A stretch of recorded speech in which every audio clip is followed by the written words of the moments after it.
I remember a couple of times people have asked me, when will you know that you've made it? And that's when the company was like at 30 million and 40 million. That's Sherry Stewart Deutschmann, serial entrepreneur, speaker, and author of Lunch with Lucy. Maximize your profits by investing in your people. And, my response there is, when you stop describing me as a female business owner and just as a successful entrepreneur.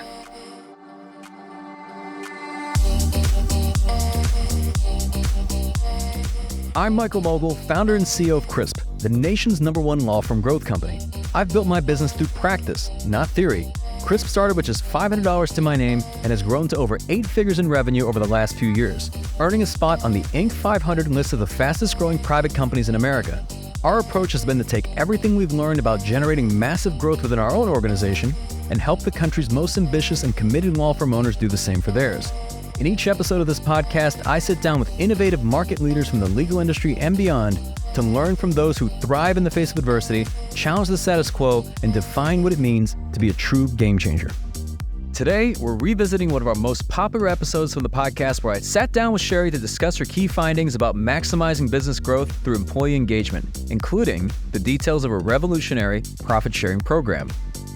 Oh, I get it. What you mean is that because your salary is like 5 times higher than Frank, our receptionist, that your part of the profit should be 5 times higher than Frank, the receptionist. He said, yes, exactly.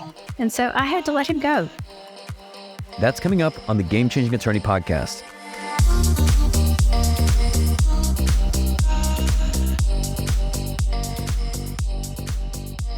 Before we begin today's episode, I want to remind you that we aren't beholden to any sponsors or run any ads on this podcast. This allows us to present all of our episodes raw and unfiltered.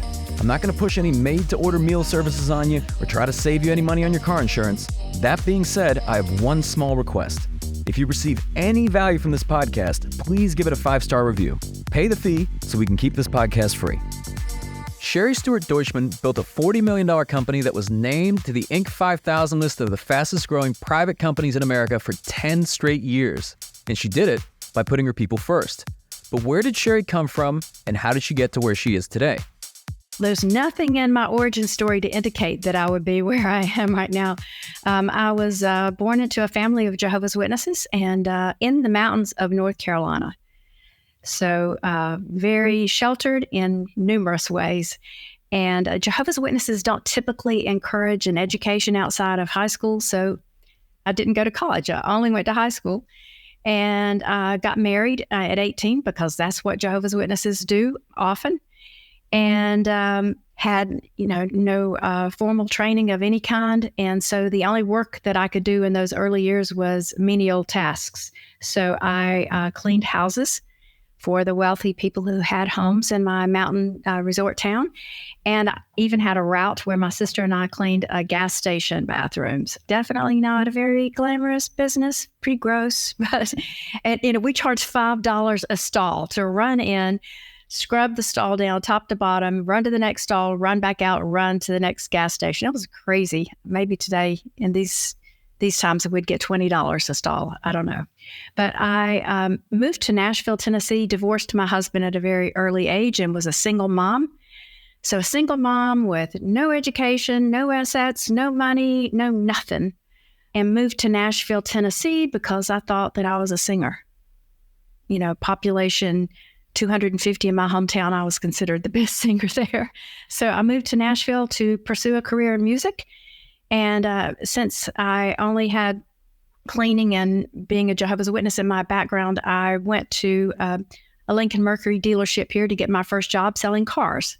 Coincidentally, the only asset that I had was a Volkswagen Rabbit diesel with 200,000 miles on her. I bought her for $1. And a lot of people say I got ripped off. But she was like the ugliest car you've ever seen. Big holes everywhere. She had rolled off a mountain and then someone stole the stereo and the speakers out of it. So knowing how bad my car looked, I went to the Lincoln Mercury dealership first to get a job selling cars there. And the general manager came out and said, your timing is really good. We need some saleswomen and we've never had one. So tell me, what do you know about cars? And I said, I just don't know very much at all about cars. And he said, well, what do you drive? And I pointed out the window to my beat up old Volkswagen Rabbit. And he just shook his head and said, I don't know about this. This is a very tough business. Can you handle rejection? And I said, yes, sir, I can. And he said, how do I know you can handle rejection? And I said, because I was raised as a Jehovah's Witness, knocking on doors since I was in third grade. So he laughed out loud and said, great, you got the job, but promise me never to park that piece of shit car on this lot ever again. So I parked it just at the back of the property, and about 5 days into it, he said, please go pick out a demo. I can't stand to see that car here. 6 days later, I had a nice, new, bright, shiny Mercury Lynx to drive and had to sell my VW to get rid of her. She was so bad I couldn't sell her. I actually had to pay $150 to get rid of her. And that's why people say I got ripped off when I paid $1 for her. So the first couple of years in Nashville were very tough. I was a single mom.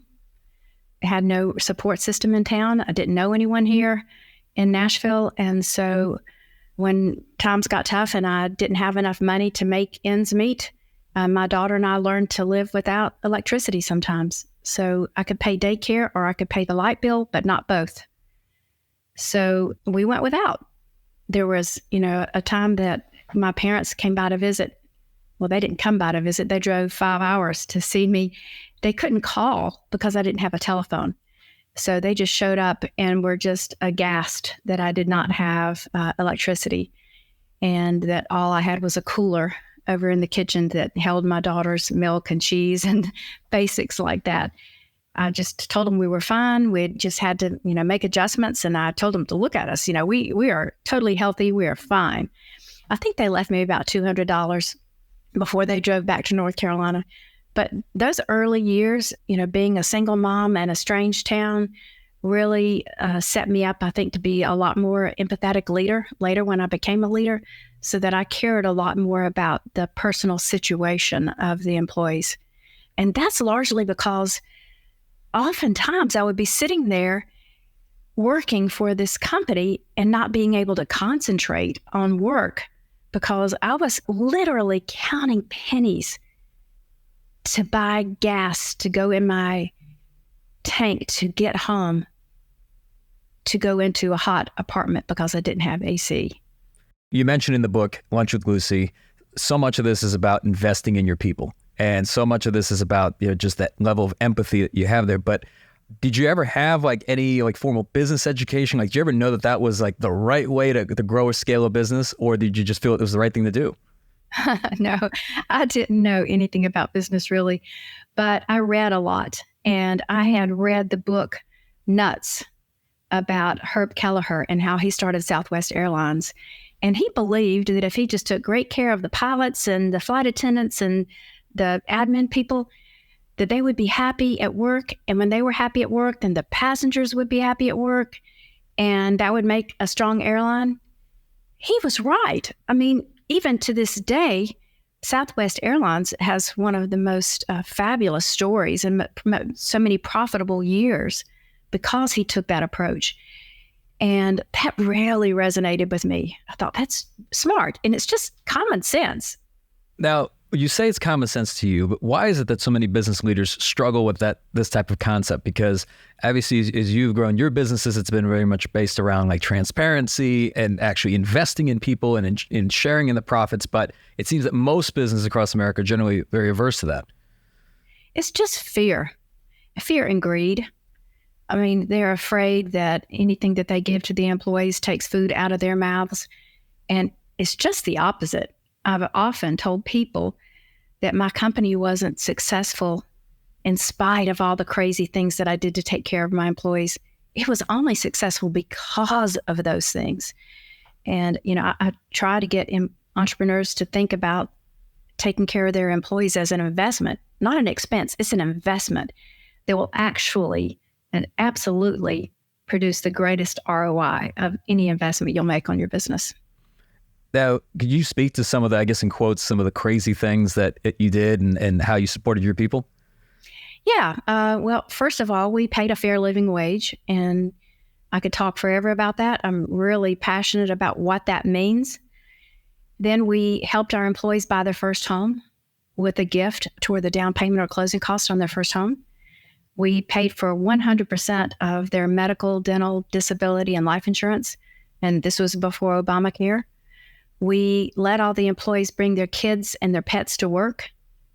And that proved to be an incredible benefit because a single parent, well, any parent, if your kid has a runny nose, they're not allowed to go to daycare, which means you can't go to work. And so the company suffers and you suffer because you're not making any money that day. So in those circumstances, or in those rare snow days that we got in Nashville, or sometimes tornado days, I just said, bring the kids to work. We'll all pitch in. We'll take care of them. And that turned out to be a great benefit for lots of reasons. If an employee wanted to start their own business, if they had an entrepreneurial drive, then we would help them start their business by investing in the business and moving them from job to job within the company so they knew the different facets of running a business. And I knew how important that was for me because I learned pretty quickly how to make money, but I didn't know how to read a P&L. I didn't know how to read a balance sheet. I didn't know anything about that side of the business. So we helped employees that wanted to start their own businesses learn from that standpoint. And then I think, we paid people by the mile if they would walk or bike to work. So trying to get people to be, more use public transportation. We paid, if they took the bus to work, we paid for that because we wanted people to start thinking about that more. And then the most popular benefit which we had, which was the game changer, was our profit share, which was, I believe, the single best business idea I ever had in my life. The business Sherry founded specialized in turning raw data from healthcare systems into parsed, understandable bills for patients. And while profit sharing is controversial in many industries, Sherry's method may be even more so. Lots of companies have profit share programs, especially, the big public companies have profit share. But the way they do that is they distribute the profits at the first of the year after the books have closed for the previous year. And they do it based on a percentage of your salary. So the higher your salary, the bigger chunk of the profit you're going to get. And it's not really attached to anything. It's just, here, we made some profit. Here's your profit share check. My profit share was very different in that, one, it was done monthly. So every month we gather all the employees together in one room and we went over the financials from the previous month. And we talked about why we had made the amount of profit we had made. So if everybody had done everything that they were supposed to do, that would be reflected in the bottom line, and we could celebrate that. And in months where the profit wasn't as great, then we knew why, and we could talk about it because it had only happened in the last 30, 45 days. So we could remember and talk about it and learn from it, and it informed behavior. So the important thing was that we did the profit share monthly, and this is the kicker. This is the big difference. It was split evenly. So the CFO got exactly the same dollar amount that our custodian got. And the director of IT, running an IT team of 22 people, got exactly the same thing our receptionist got. And that told everybody that they were just as important as every other person in the company and no more important than anybody else in the company. And it made them have more empathy and respect for one another and the contribution that the others were making. And it really informed their behavioral changes so that they could drive that bottom line up so that every month the profit share checks would get bigger and bigger. And they did, Michael. I mean, the first profit share checks we distributed were $7. And the last check that I signed before I left the company was almost $1,500.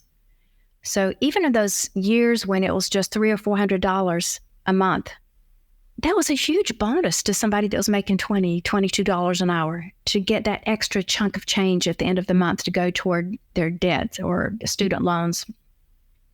And it made everybody act differently and work together in a different way.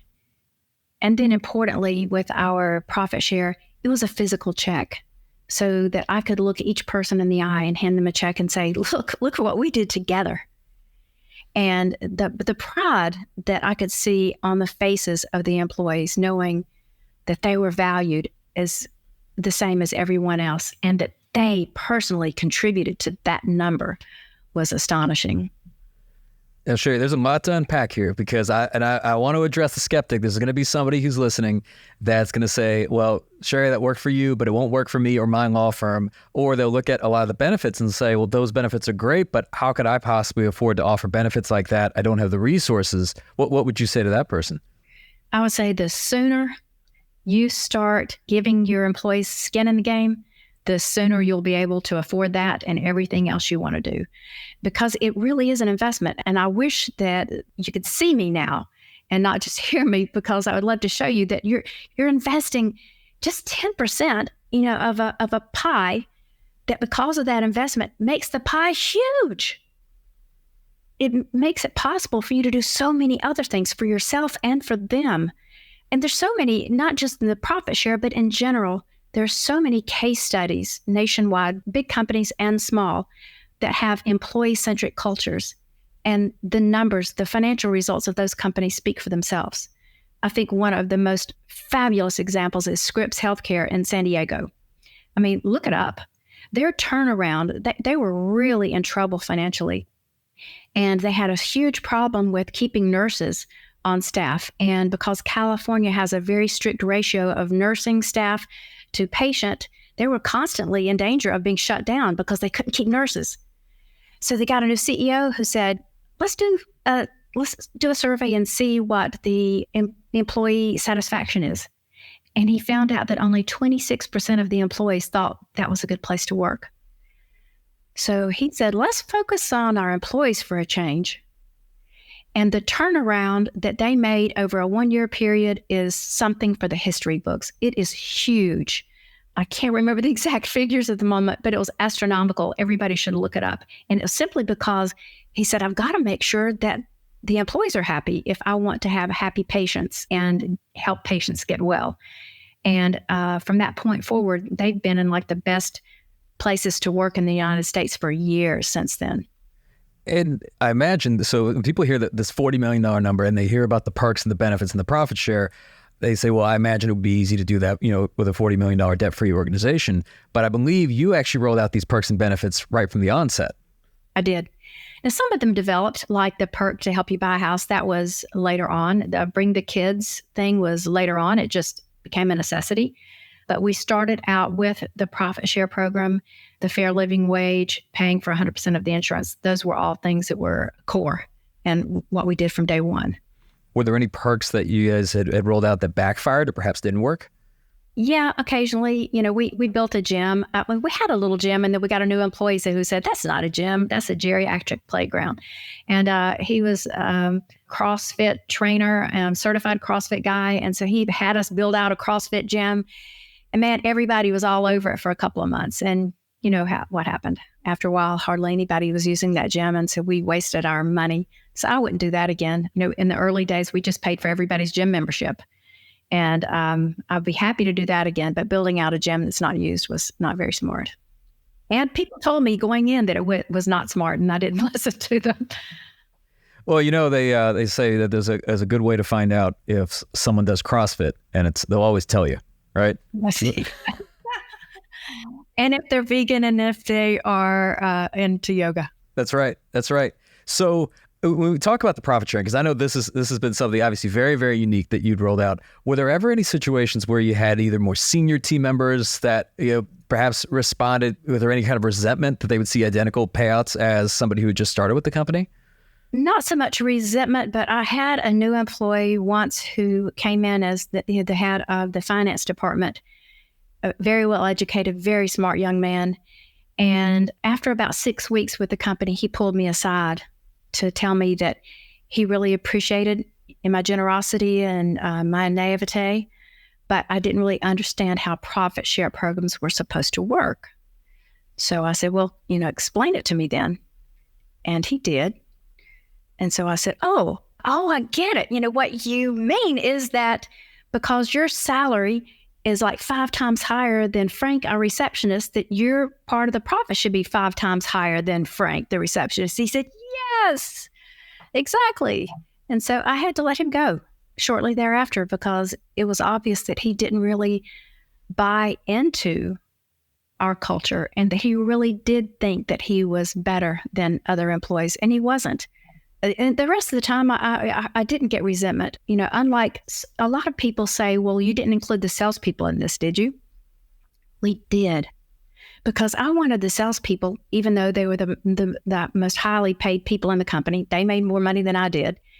I wanted them to see the effects of selling the right accounts at the right price and the effect that had on their coworkers. And I wanted them to be able to celebrate alongside them. So you might think that check that they would get, maybe $700, it was just a drop in the bucket to them because they were making $400,000 or $500,000 a year. But it wasn't. They were right there with us, celebrating as loudly as everyone else, and nobody resented them because they knew that they were responsible for that top line that kept growing and growing, that enabled us to lasso the bottom line and make it start growing just as quick as the top line. This level of financial transparency might be alarming to many business owners, but Sherry argues that it's the very thing that your staff needs to hear to ensure greater buy-in. I asked her why she believes that to be the case. We all want our employees to help us make the company more profitable, but unless they know how the company makes money, they're not equipped to make better decisions to make it make more money. So I wanted them to understand, what money we were spending on their behalf and what things really cost. So we did share the financials with them every month. And for most employees, it was just a high-level view of the P&L. And I think that was really important for them to see how much we were paying for insurance on their behalf and to be totally transparent there. So the only thing we didn't share was the salaries. We didn't share that with everybody. But it was especially valuable to my sales team. They weren't happy with just seeing the P&L. They wanted to drive into the penny on the cost of goods. And I let them. In fact, I just invited them into my office and said, pull up a chair. Here's NetSuite, our accounting system, have at it. And let them print off anything they wanted to print off. So they were better informed. And it made them not bring me crap accounts because they knew where our profits were being made. So I don't think anything bad can come from sharing the financials with employees. I've had people say, well, if I do that, then they'll see how much money I'm making and they'll be resentful. No, they think you're making a ton of money.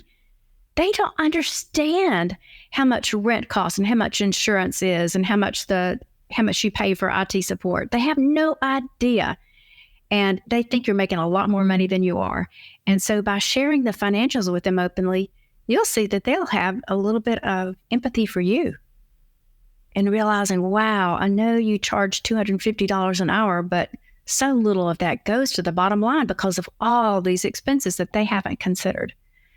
I can say absolutely, positively that none of my employees resented the money that I was making. Part of that is because I went without a raise for 7 years and they knew it. And then when I finally gave myself a raise, I announced it to them. I gave myself a raise and this is how much I'm paying myself. And they celebrated, hooped and hollered. I bought myself a new car once and they celebrated my new car as much as they would have celebrated their own because they knew that I had their backs and that I was enabling them to improve their lives too.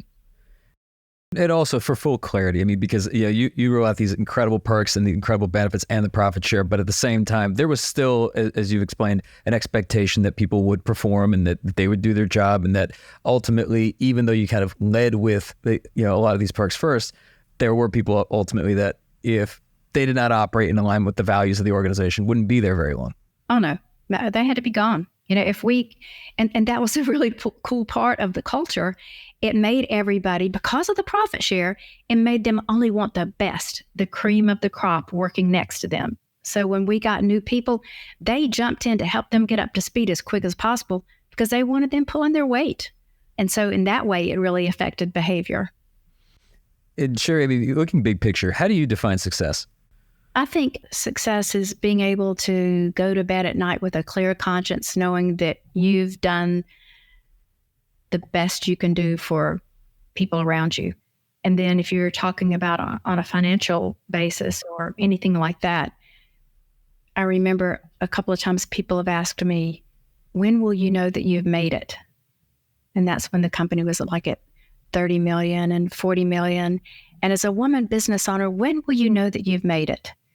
And, my response there is when you stop describing me as a female business owner and just as a successful entrepreneur. So we got to get to Lucy. We've got the book with the name Lunch with Lucy. Who is Lucy? And what, let's start, what were the lunches? Okay, so I'm Lucy. Lucy is my alter ego. And I created this program to just listen to employees. And I didn't think it sounded that inviting to say, have lunch with the CEO.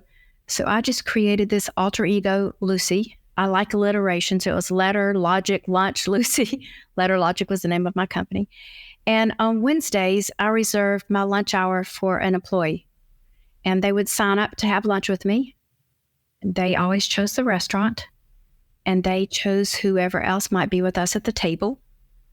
And then we just talked about what they wanted to talk about. So, sometimes it was an employee wanted me to meet a spouse or somebody they were thinking about making a spouse. One young man, wanted me to have lunch with his mom, and it turned out to be dinner with him and his mom and 8 other people and a really hefty bar tab that night. But it was just an opportunity for me to learn about them. And so in general, I learned, about unique challenges that they faced before they even came into work every morning, or the kind of household they were going to at night. And I learned about their hopes and dreams and what they wanted to be doing with their life that they couldn't do yet because they were just doing all they could do to keep the lights on. And I learned about things that were going on in my company that I wouldn't have known about otherwise. And I was able to respond and make the company better because of that. And I learned what they thought of me as a leader. I mean, they challenged me sometimes, challenged my decisions. Sometimes they used it as an opportunity to tell me about a piece of equipment that was faulty or that was, really becoming a bottleneck in the organization, or about some new piece of equipment they'd heard about that they thought we should invest in. And I listened. And they knew that I listened because they saw me take action based on what I heard.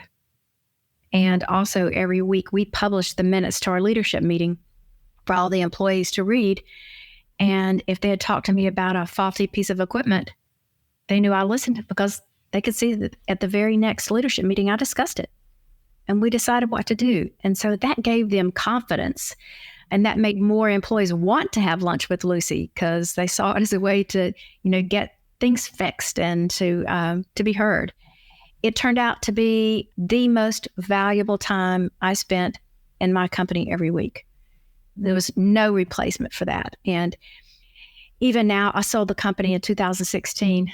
I have employees who call Lucy to say, can Lucy meet me for lunch or for coffee? And the text that I get almost daily or email from somebody, it's Lucy to them. And I think it was a really great way to take down the hierarchical barriers. Interesting, my husband has a real estate practice. He had 350 agents. He sold it last year, but he copied me and he called his Duck Out with Deutschman and let people sign up to take a walk with him. And he found it similarly to be just transformational and giving people a chance to get to know you, but more importantly, you getting to know them and hearing them. And that makes people feel so valued that you would take the time to listen and hear their life story and hear about their challenges and their dreams. I think everybody should try it. You'll feel so good about yourself and you'll learn things that will save you a lot of time and money. And I remember you mentioned this actually, that you could spend tens of thousands of dollars on consultants to essentially gauge the effectiveness of your leadership and evaluate your company culture, or you can spend $40 on lunch. Exactly. Yes. So let me ask you then, in terms of just overall your experience as a business leader, what do you believe sets apart the great business leaders from everybody else? Empathy. Absolutely. The ability to put yourself in the shoes of the people who work for you or your clients, to be able to see the world through their lens, through their circumstances. And that will help you make better decisions for the employees and for the customers.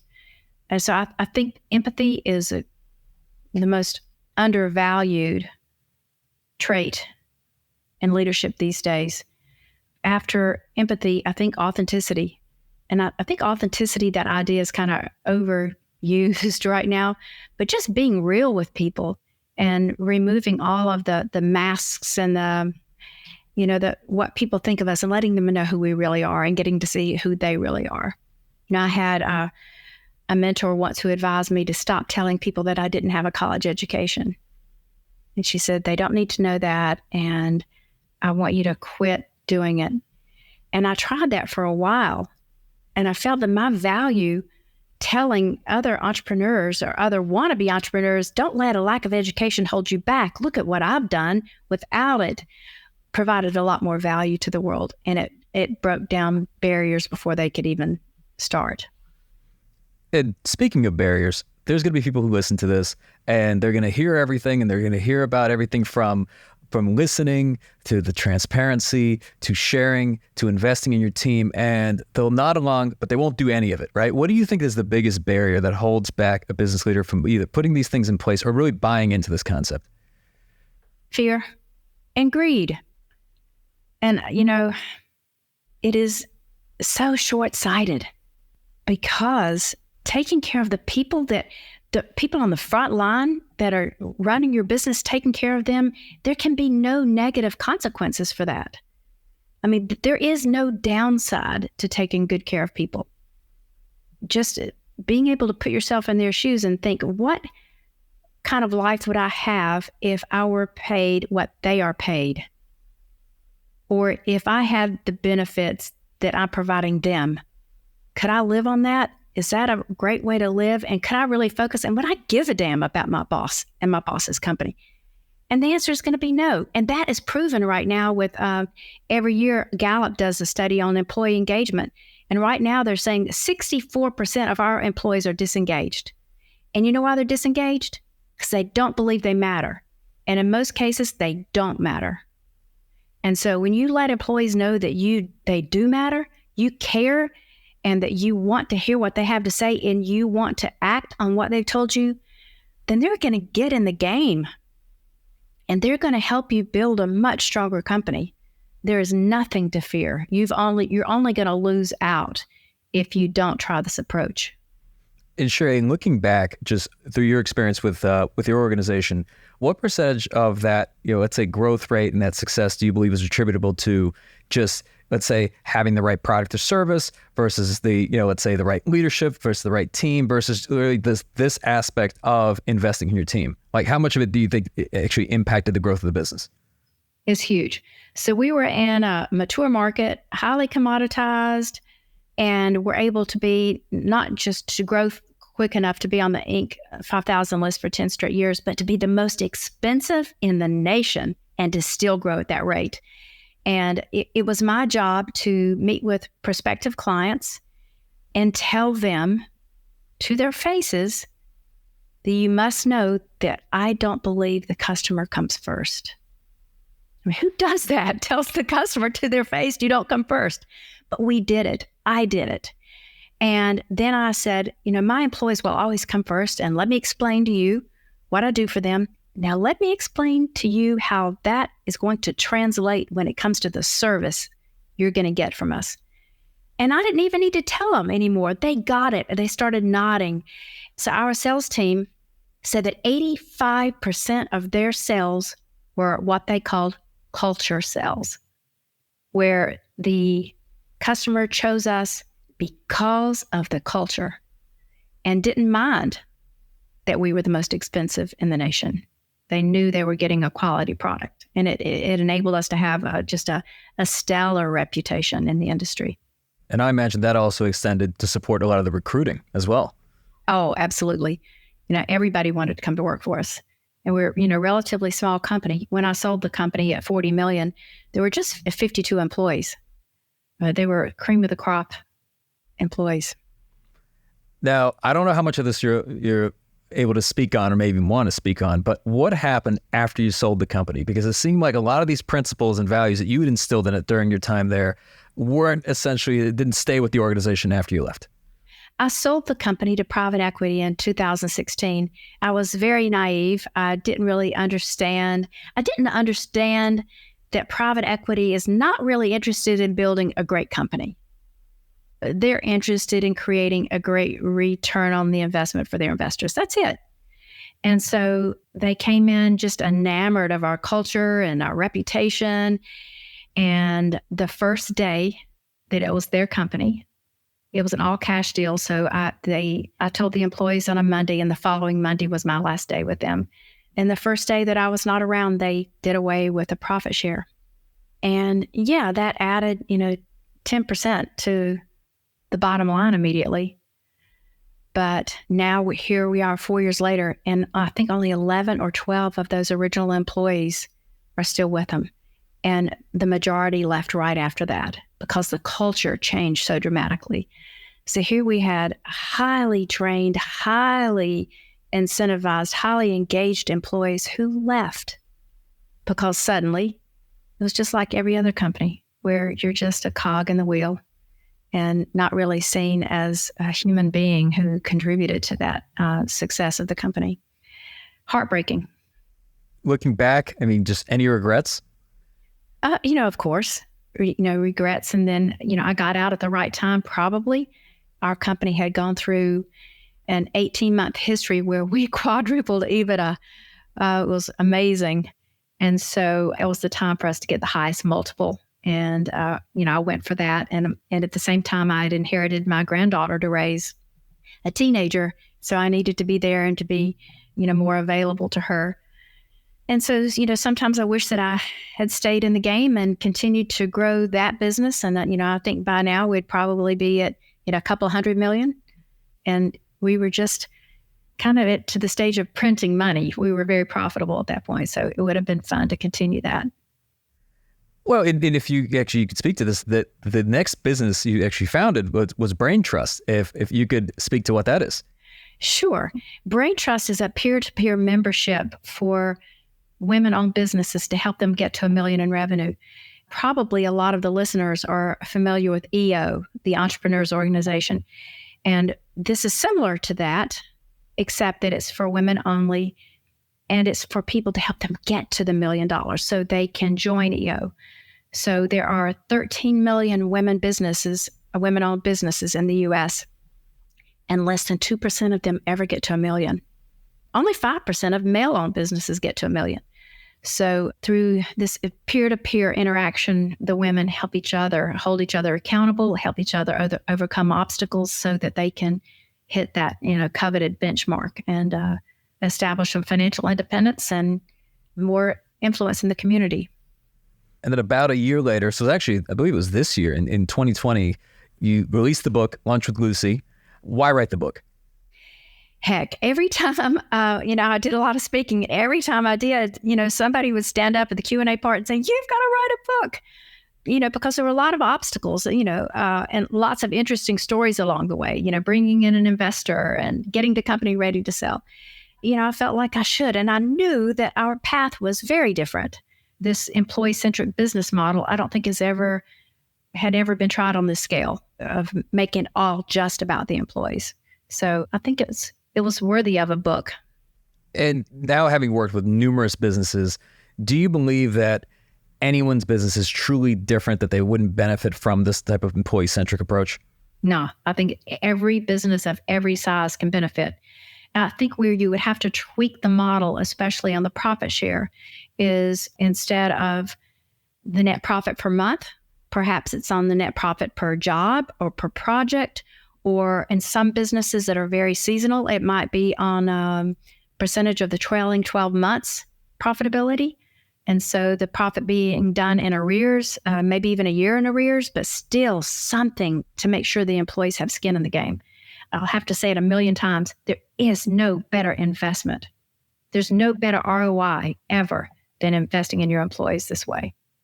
And Sherry, as we come to a close, this being the Game Changing Attorney podcast, what does being a game changer mean to you? It means changing the way business has been done always, business that, benefits mostly white men and business that keeps the wealth in the top 1%. It means changing the game so that other people can actually play and have a chance to benefit. I hope you enjoyed revisiting this episode of the Game Changing Attorney Podcast with our guest, Sherry Stewart Deutschmann, and have gained new insights from our timeless conversation.